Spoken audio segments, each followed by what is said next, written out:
ये कार्यकर्ताओं का सम्मेलन है। आप दूर दूर से आए हैं।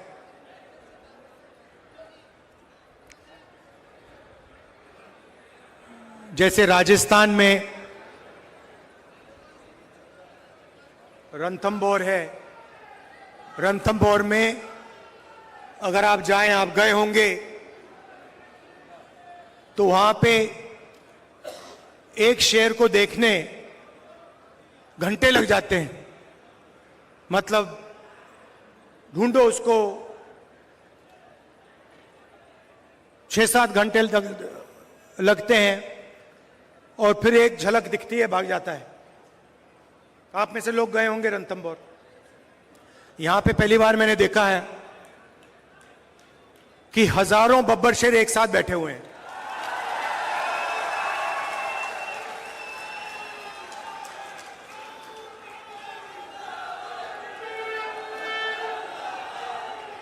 शांति से बैठे हुए हैं।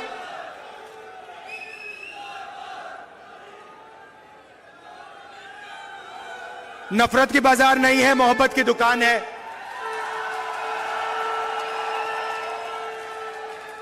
अहंकार नहीं है, नफरत नहीं है, मोहब्बत है, इज्जत है, प्यार है। यह फर्क है बीजेपी में और कांग्रेस पार्टी में। विचारधारा की लड़ाई चल रही है।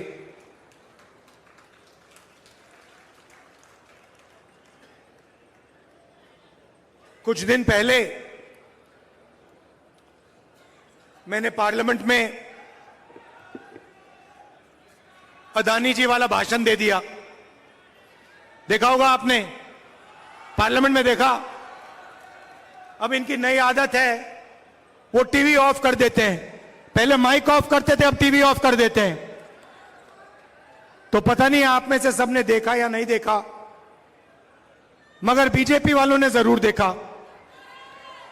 और उसके बाद मेरी जो लोकसभा की सदस्यता है उसे रद्द कर दिया। जैसे गाड़ी में एक्सेलरेटर दबाते हैं, वैसे ही मेरे केस का एक्सेलरेटर दबा दिया और 2 दिन में मतलब निर्णय ले ही दिया। पहली बार हिंदुस्तान में डिफॉर्मेशन के लिए मैक्सिमम पनिशमेंट 2 साल की मेरी लोकसभा की जो मेंबरशिप है रद्द कर दी। क्योंकि डर लगता है। डर लगता है। जैसे ही 2 चीजें हैं। आप एक काम करो, कांग्रेस पार्टी के बब्बर शेरों, कोई भी बीजेपी का कार्यकर्ता आपके सामने आए,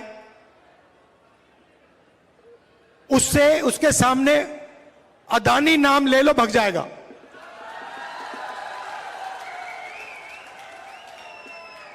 एक से उसको सामने खड़ा होगा, आएगा, वो कुछ भी कहे, आप उससे कहो भैया एक बात बताओ, ये आपके जो प्रधानमंत्री हैं, इनके बीच में और अदानी जी के बीच में क्या रिश्ता है? बीजेपी वाला भग जाएगा। तो पैनिक होता है, डर लगता है। उसके बाद दूसरा भाषण दिया, प्रेस कॉन्फ्रेंस की तारीखें आप मिला लीजिए। जैसे ही मैंने लोकसभा में भाषण दिया, वैसे ही मेरे केस पर एक्सेलरेटर दबा दिया गया। उसके बाद इंटरनेशनल फाइनेंशियल अखबार में अदानी जी के बारे में कहानी आती है। मैंने प्रेस कॉन्फ्रेंस किया। जिस दिन प्रेस कॉन्फ्रेंस किया, उस दिन नरेंद्र मोदी जी ने स्पेशल सेशन लागू कर दिया। और पहले महिला आरक्षण की बात नहीं थी। आपको याद होगा, पहले हिंदुस्तान के नाम को बदलने की बात थी। याद है आपको? इंडिया से भारत।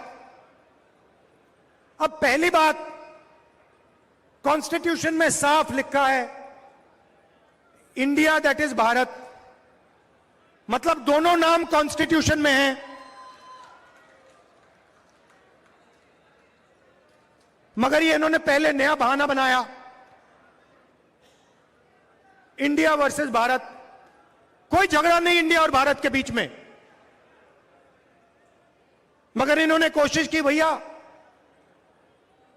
इंडिया और भारत के बीच में लड़ाई कराओ। थोड़े दिनों में उनको पता लग गया कि जनता इसको एक्सेप्ट नहीं करेगी। जनता ये बात को सुनने के लिए तैयार ही नहीं है। प्रॉब्लम हो गई। अब स्पेशल सेशन में क्या करें? स्पेशल सेशन तो अनाउंस कर दिया, अब क्या करें? चलो महिला आरक्षण की बात करते हैं। अब देखिए, महिला आरक्षण का हमने पूरा समर्थन किया है। राजीव गांधी जी पंचायती राज में महिला आरक्षण लाए थे। हमने बिल का, सब पार्टियों ने, इंडिया ने, जो हमारा गठबंधन है, सब पार्टियों ने कहा हम इस बिल को पूरा समर्थन देते हैं। मगर इसमें हमारे 2-3 सवाल हैं, सवाल के जवाब दे दीजिए। पहला सवाल, इसमें ओबीसी महिलाओं के लिए रिजर्वेशन क्यों नहीं किया? दूसरा सवाल, बीजेपी के लोग कहते हैं कि महिला आरक्षण करने से पहले नए सेंसस की जरूरत है और नए डिलिमिटेशन की जरूरत है। यह सच नहीं है भाइयों और बहनों। महिला आरक्षण को लागू करने के लिए विधानसभा और लोकसभा की 33% सीटें महिलाओं को आज दी जा सकती हैं। मगर इन्होंने बहाना बनाया है। ये चाहते हैं कि महिला आरक्षण 10 साल में लागू हो। हम चाहते हैं कि महिला आरक्षण आज लागू हो।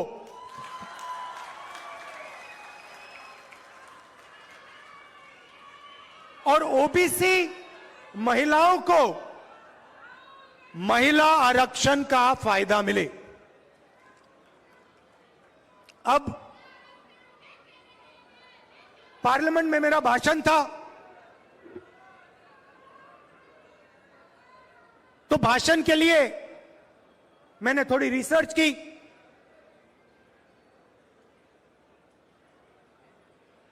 हमारे जो इंस्टीट्यूशंस हैं, जो संस्थाएं हैं, उसमें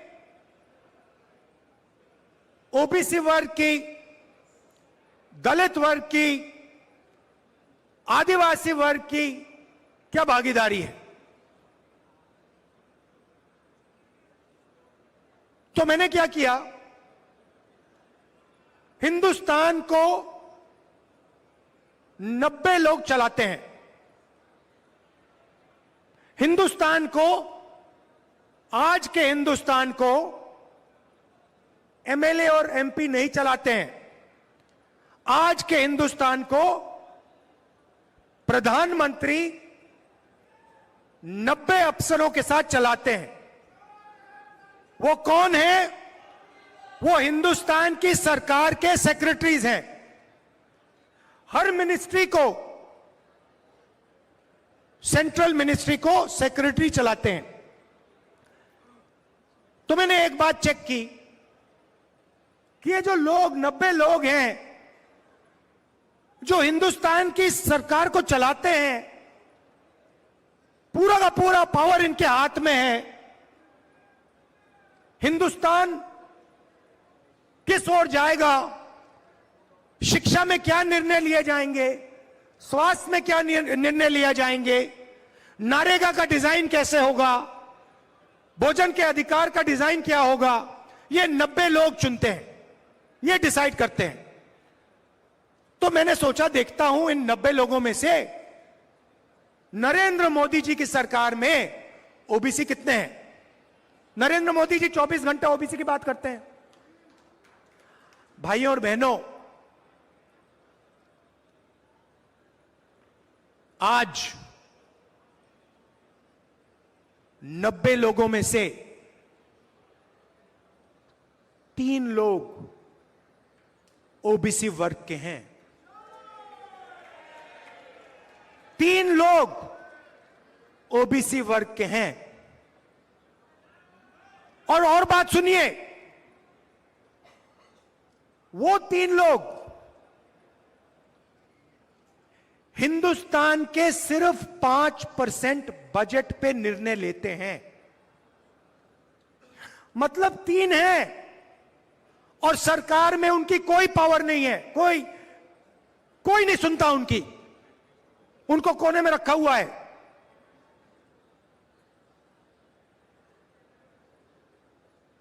तो फिर पार्लियामेंट में मैंने एक और सवाल पूछा जो शायद हिंदुस्तान के लिए, ओबीसी वर्ग के लिए सबसे महत्वपूर्ण सवाल है, और वो ये है कि इस देश में ओबीसी कितने हैं, दलित कितने हैं, आदिवासी कितने हैं,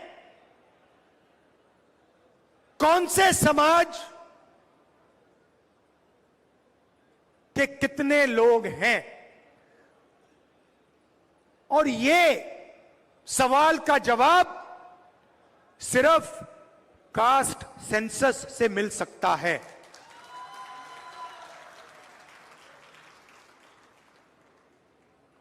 जैसे ही मैंने कास्ट सेंसस की बात शुरू की पार्लियामेंट हाउस में, आप देख लेना, बीजेपी लोग, बीजेपी के नेता, बीजेपी के मंत्री, एमएलए सब चिल्लाने लगे, मेरी आवाज को दबाने की कोशिश की।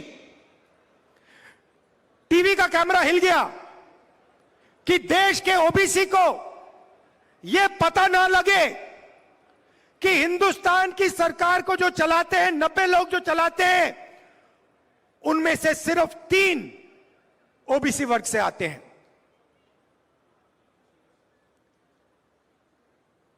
नरेंद्र मोदी जी, बीजेपी अदानी जी से डरते हैं। अदानी जी शब्द को अगर विपक्ष का कोई बोलता है, बीजेपी के कार्यकर्ता, प्रधानमंत्री, मंत्री सब हिलने लगते हैं, टीवी ऑफ हो जाता है, माइक बंद हो जाता है। दूसरी तरफ जैसे ही कांग्रेस पार्टी कास्ट सेंसस की बात करती है, जो मैंने बात उठाई पार्लियामेंट हाउस में, 90 लोगों में से 3 लोग ओबीसी क्यों हैं, 5% बजट इन लोगों के हाथ में क्यों है? क्या ओबीसी की आबादी 5% है? क्या 5% है? नहीं, ये कोई नहीं जानता। कोई कहता है 50%, कोई कहता है 45%, कोई कहता है 55%। मैं सिर्फ ये कह रहा हूं, किसी को चोट लगती है, पहला काम क्या करते हैं? पहला काम अस्पताल में ले जाते हैं, कहते भैया एक्सरे करो, एक्सरे करो, पता लगाओ कि असलियत क्या है। हड्डी टूटी है, हां या ना? कौन सी हड्डी टूटी है? कास्ट सेंसस भाई और बहनों एक्सरे है। कास्ट सेंसस से पूरा पता लग जाएगा हिंदुस्तान में कौन कौन लोग हैं, महिलाएं कितनी हैं, ओबीसी कितने, दलित आदिवासी माइनॉरिटी जनरल कितने हैं, पता लग जाएगा। एक्सरे के बाद काम किया जा सकता है। अगर हम ओबीसी को भागीदारी के देने की बात करते हैं तो बिना कास्ट सेंसस ये किया ही नहीं जा सकता है। तो प्रधानमंत्री 24 घंटा ओबीसी की बात करते हैं, ओबीसी की इज्जत की बात करते हैं, तो फिर प्रधानमंत्री कास्ट सेंसस से क्यों डरते हैं? प्रधानमंत्री जी, अगले भाषण में आप हिंदुस्तान को बता दीजिए, कांग्रेस पार्टी ने कास्ट सेंसस किया था, आंकड़े आपके पास हैं, उन आंकड़ों को आप हिंदुस्तान के सामने रख दीजिए, हिंदुस्तान की जनता को दिखा दीजिए। और अगला जो सेंसस है उसको आप कास्ट बेसिस पे कीजिए।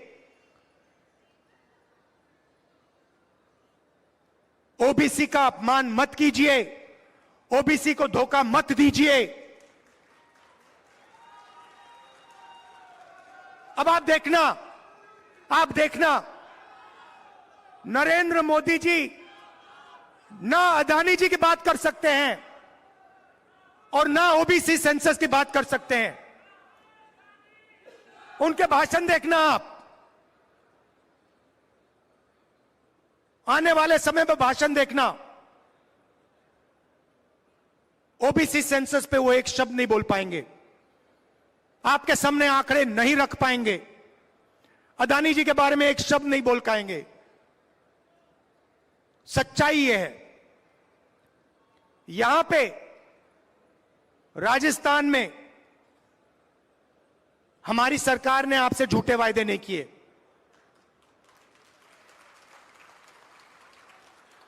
21 लाख किसानों को 14,000 करोड़ रुपए राजस्थान की सरकार ने दिया है। चिरंजीवी स्वास्थ्य योजना को आप जानते हो,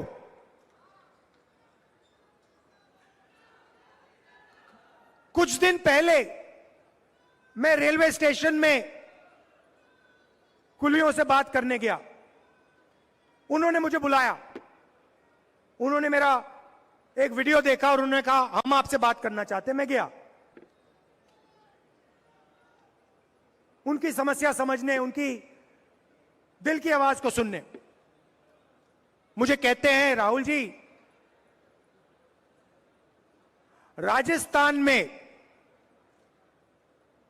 राजस्थान की सरकार ने जो स्वास्थ्य पे काम किया है उसने हमारी जान बचा दी।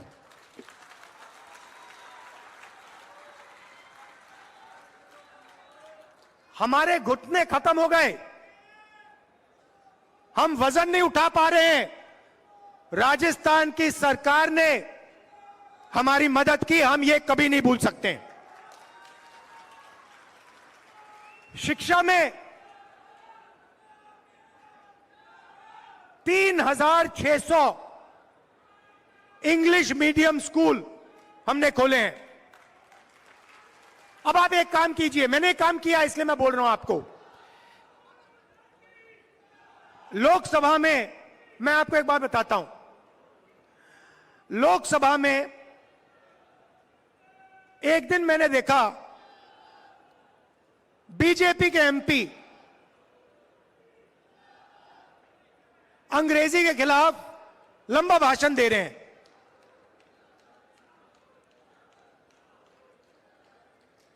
और हिंदी के बारे में बोल रहे हैं। हिंदी सबको सीखनी चाहिए, मगर अंग्रेजी भी सीखनी चाहिए। दुनिया में अगर आप किसी से बात करना चाहते हो, आपको अंग्रेजी की जरूरत होगी। हिंदुस्तान में अगर आप किसी से बात करना चाहते हो, आप हिंदी में कर सकते हो। दोनों की जरूरत पड़ती है। बाद में मैं गया पीछे, सुनिए सुनिए, बाद में मैं पीछे गया और मैंने उनसे पूछा, भैया एक बात बताइए, सुनिए, डिस्टर्ब मत कीजिए। मैंने पीछे गया, मैंने कहा उनसे, भैया एक बात बताइए, आपने अंग्रेजी के खिलाफ बात की, आपके जो बच्चे हैं वो हिंदी मीडियम स्कूल में जाते हैं या अंग्रेजी मीडियम स्कूल में? इंग्लिश मीडियम स्कूल में जाते हैं। मतलब ये चाहते हैं कि इनके बच्चे अंग्रेजी सीखें और गरीबों के बच्चे अंग्रेजी ना सीखें। मतलब दो हिंदुस्तान बने, इनके बच्चे अंग्रेजी सीखकर अमेरिका जाएं, जापान जाएं, चाइना जाएं, और गरीबों के बच्चे अंग्रेजी ना सीखें और बाकी दुनिया में ना जा पाए, बाकी दुनिया से बातचीत ना कर पाए। हमें दो हिंदुस्तान नहीं चाहिए, हमें एक हिंदुस्तान चाहिए। तो बब्बर शेरों, आपकी सरकार ने और आपने, क्योंकि ये सरकार आपकी है, आपने राजस्थान के लोगों को स्वास्थ्य दिया, आपने कर्जा माफ करवाया। भैया यहां पे सिलेंडर कितने का है? ये गेहलोत जी ने, खारगे जी ने, मैंने ये हमने नहीं किया है, ये कांग्रेस पार्टी के कार्यकर्ता ने हमें कह के करवाया है। कांग्रेस के कार्यकर्ता ने, नरेंद्र मोदी जी पूरे देश में माताओं बहनों से पैसा छीनकर 2-3 उद्योगपतियों के जेब में डाल रहे हैं। कांग्रेस पार्टी के कार्यकर्ताओं ने राजस्थान की महिलाओं को 500 रुपए का गैस सिलेंडर दिलवाया है, ये भूलिए मत। 100 यूनिट मुफ्त इलेक्ट्रिसिटी बिजली आपने दी। इंदिरा रसोई में 8 रुपए के लिए खाना आप देते हो। मैंने आपको हथियार दिए हैं। चुनाव का समय है, बीजेपी के कार्यकर्ता आपके सामने आएंगे, 2 सवाल पूछिए। कास्ट सेंसस क्यों नहीं करवा रहे हो? अदानी जी को आपने कितना फायदा पहुंचाया, देश को बता दो। हमने आपको स्वास्थ्य दिया, 500 रुपए का सिलेंडर दिया, कर्जा माफ किया। ये आपके हथियार हैं। मैदान में जाइए, सच्चाई रखिए, और ये जो नफरत फैलाते हैं, इनके नफरत के बाजार के अंदर मोहब्बत की दुकान खोलिए। धन्यवाद। जय हिंद।